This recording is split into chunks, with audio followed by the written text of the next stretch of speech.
ఒక మనిషిలో పశ్చాత్తాపానికి మించిన మార్పు మరొకటి ఉండదు. మార్పు వచ్చాక కూడా ఆ మనిషిని వెలివేయడంలో అర్థం లేదు.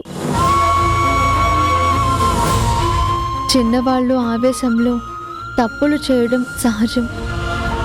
పెద్దవాళ్ళు అనుభవంతో క్షమించడం సమంజసం. పైగా ఇప్పుడు అక్క కడుపుతో ఉంది. ఈ ఇంటి వారసుడుగా వచ్చే బిడ్డ కోసమైనా అక్కని తిరిగి ఇంటికి రానివ్వండి అత్తయ్య గారు.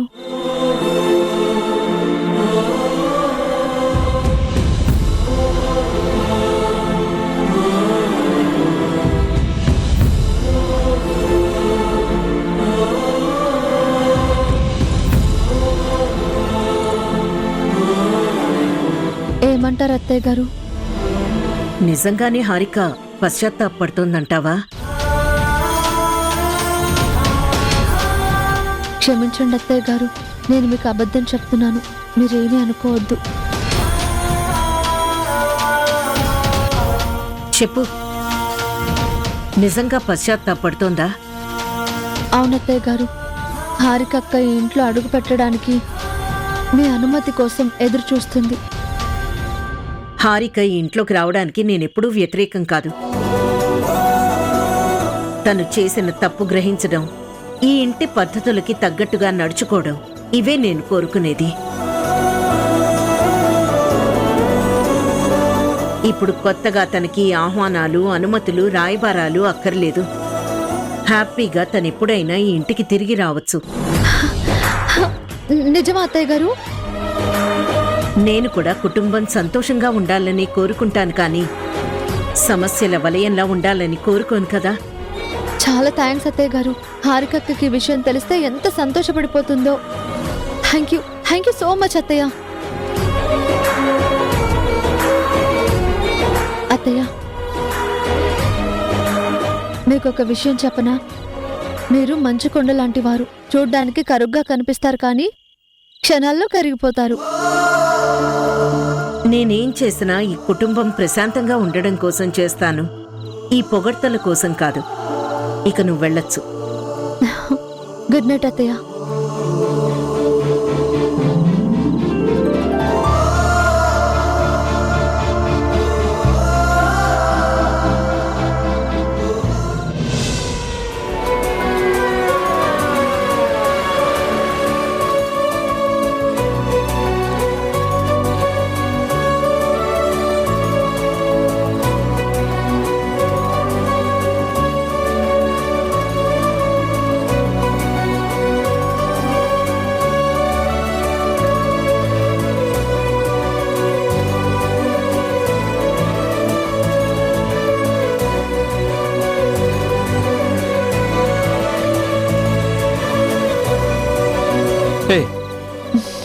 బాగుంది, కానీ ఈ సైజ్ నాకు సరిపోదే. ఇది మీకు కాదండి, మరెవరికి? ఒకసారి ఊహించుకోండి, ఈ జుబ్బా ఆ బుజ్జోడి ఒంటి మీద ఉంటే ఎంత బాగుంటుంది. బానే ఉంటుంది, కానీ ఎవరా బుజ్జోడు?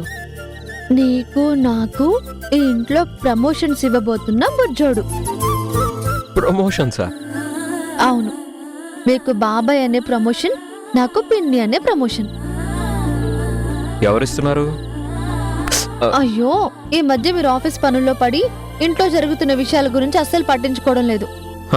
ముందా ప్రమోషన్స్ గురించి చెప్పు. ఇప్పుడు హారిక అక్కకి బావగారికి పుట్టే బుజ్జిగాడు మనల్ని ఏమని పిలుస్తాడు? మిమ్మల్ని బాబాయ్ అని, నన్ను పిన్ని అని పిలుస్తాడు కదా.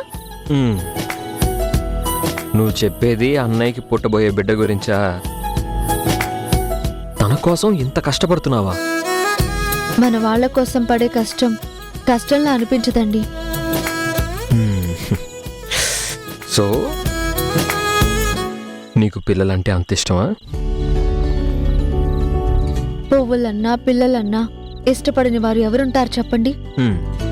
దేవుడికి కూడా పువ్వులన్నా పిల్లలన్నా చాలా ఇష్టం. ఎందుకు? పువ్వుల్లో స్వచ్ఛమైన అందం ఉంటుంది, పసిపిల్లల్లో స్వచ్ఛమైన అమాయకత్వం ఉంటుంది. అంత స్వచ్ఛమైన వాటిని ఎవరు ఇష్టపడరు చెప్పండి? అన్నయ్యకి పుట్టబోయే బిడ్డ కోసమే నువ్వు ఎన్ని చేస్తున్నావు అంటే నీకు పుట్టబోయే బిడ్డ కోసం నువ్వు ఇంకెన్ని చేస్తావో. ఛీ పోండి. హ్మ్. ఏ నీకు అలాంటి బుజ్జోడు కావాలని లేదా? ఆడపిల్ల జన్మకి పెళ్లితో అర్థం వస్తే పసిబిడ్డకి జన్మనివ్వడంతో సంపూర్ణత వస్తుంది. ప్రతి ఆడపిల్ల ఒక బిడ్డకి జన్మనివ్వడం అంటే గర్వంగా ఫీల్ అవుతుంది.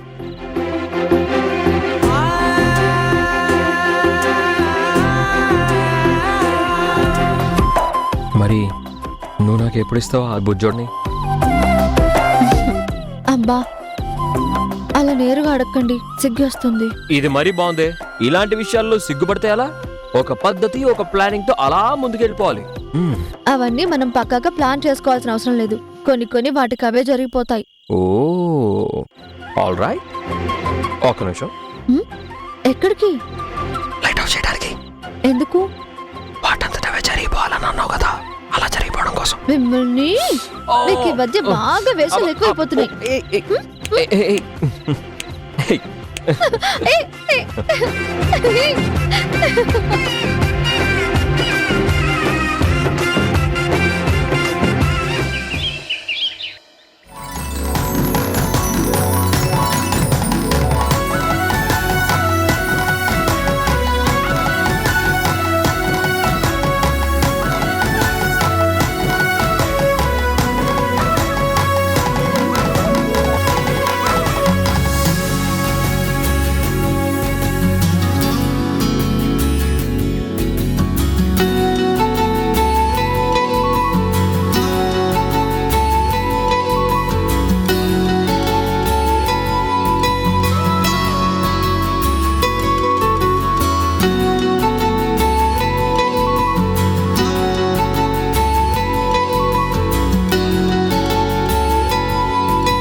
ఏంటి రంగు ముగ్గులతో సహా వెల్కమ్ చెప్తున్నావు?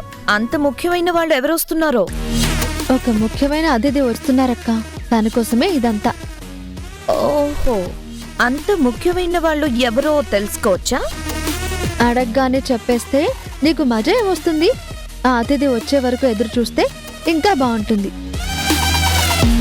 పేడ పురుగుకి పూల గంధంతో పరిచయం ఏముంటుందన్నట్టు ఈవిడ గారి కోసం వచ్చే అతిథులు అంత గొప్ప వాళ్ళు ఎవరుంటారులే.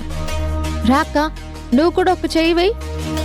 నీకున్నంత ఖాళీ టైం నాకు లేదులే. అయినా పని వాళ్ళు చేసే పని నేను చేయను. ఆ బాధలేంటో నువ్వే చూసుకో.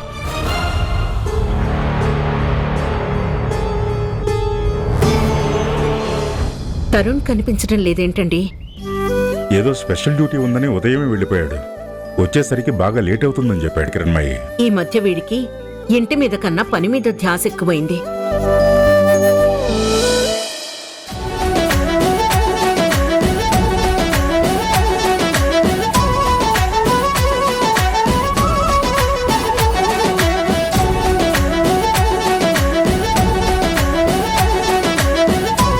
అక్క,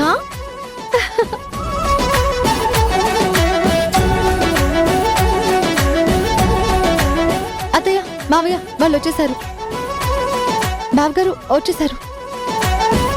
ఏమండి, వాళ్ళు వచ్చేసారు.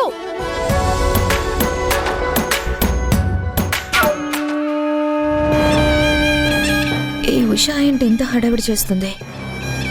ఈ బిల్డప్ అంతా ఎవరి కోసం అబ్బా?